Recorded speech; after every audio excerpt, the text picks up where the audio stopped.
Breaking: Hawaii to conduct emergency nuclear attack siren test within hours. Nuclear warning sirens will sound in Hawaii in just hours amid fears an attack from North Korea is imminent. The siren test will occur on December 1 from 11:45 am to 12:15 p.m. local time in Hawaii. It follows an announcement by North Korea that it had successfully tested a nuclear-capable intercontinental ballistic missile that can hit all the U.S. mainland. Hawaii authorities fear the islands are a likely target. Earlier, Hawaii's Emergency Management Agency Administrator Vern Miyagi said, "Hawaii is a likely target because we're closer to North Korea than most of the continental United States.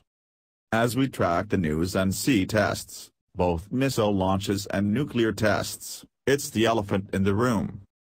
We can't ignore it. The people of Hawaii need to know what Hawaii is doing in preparation for this." The last time the island's alarm sounded was the Japanese Air Force attack on Pearl Harbor in 1941, which left 2,403 Americans dead. The death toll from a Kim Jong-un ordered nuclear missile attack is likely to be massively higher.